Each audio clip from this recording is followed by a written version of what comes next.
What if I told you that using your car's fog lights with high beams could actually make your visibility worse, not better? Sounds backward, right? Most drivers assume more light means safer driving, but in this case, it can create glare, reduce clarity, and even break road safety rules in many places. So, why do car manufacturers design it this way?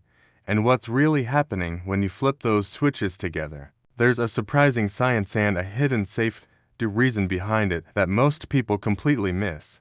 And once you see it, you'll never use your lights the same way again.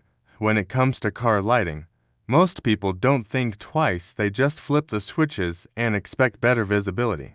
But behind something as simple as fog lights and high beams is a surprisingly intentional design choice that every modern car follows. Whether you're driving a budget sedan, a rugged SUV, or a high-end luxury vehicle, you'll notice one thing.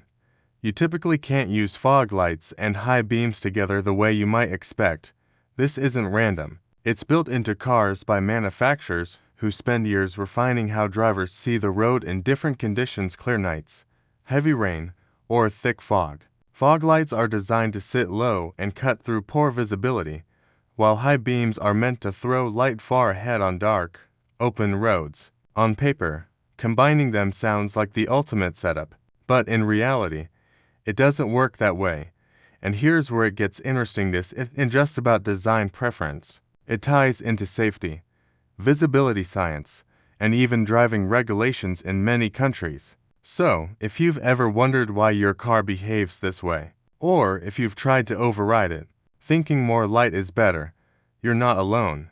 Now, let's break down what's really happening when you use fog lights and high beams and why this combination isn't as powerful as it sounds. First, think about how high beams work. They're designed to throw light far down the road, lighting up everything in your path when there's no traffic ahead. On a clear, dark highway, they're incredibly effective, giving you maximum distance visibility.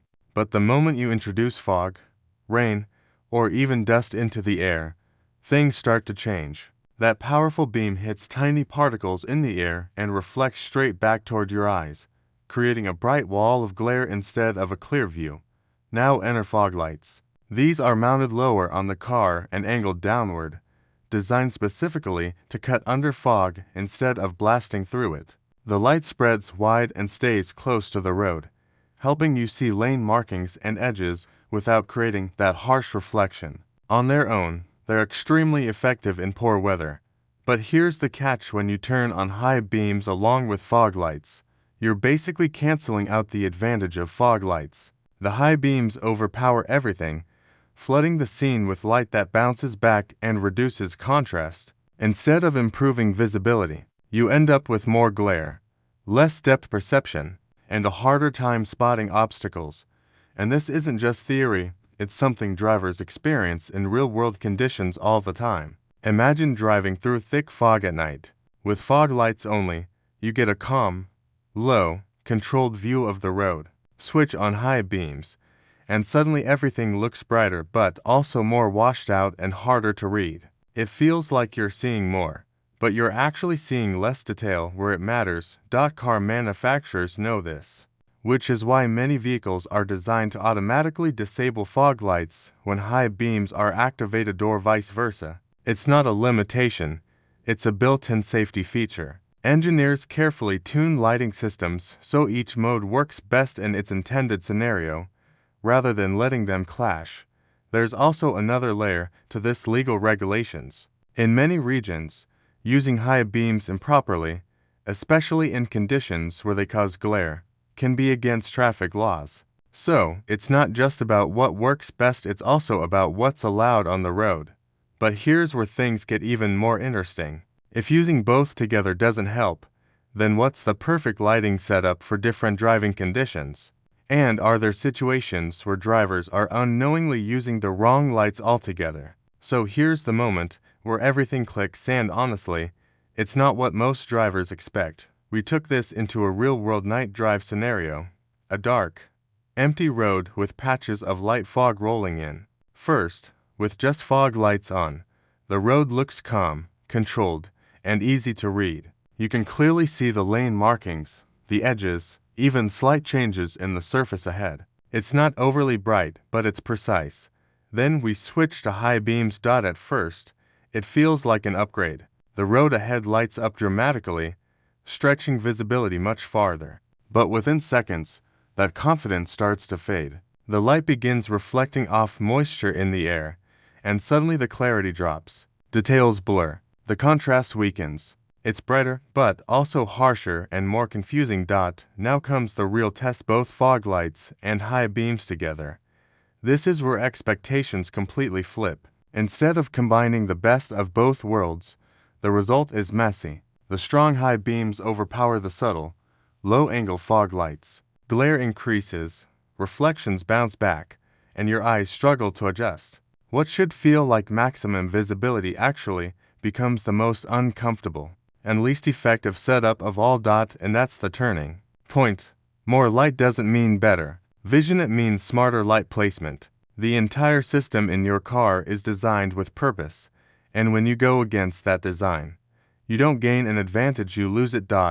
So if this combination doesn't work the way most people think, then what's the right way to use your car's lights in every situation? That's where the final answer gets even more interesting. So here's the clear takeaway when it comes to fog lights and high beams. This isn't a feature you're meant to maximize, it's one you're meant to use correctly. The system isn't limiting you, it's guiding you. Fog lights work best in low visibility conditions like fog, rain, or dust, giving you a controlled, glare-free view of the road. High beams, on the other hand, are perfect for clear, dark roads where distance matters most. Try to combine them, and you don't get an upgrade, you get a compromise.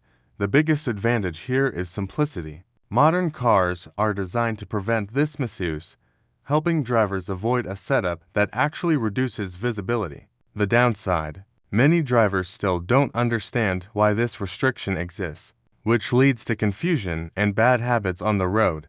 For everyday drivers, especially in places where weather conditions can change quickly, knowing when to use each lighting mode can make a real difference in safety. It's not about having more features, it's about understanding how to use them effectively. And as car technology continues to evolve, we're likely to see even smarter lighting systems that automatically adjust based on conditions, removing the guesswork entirely.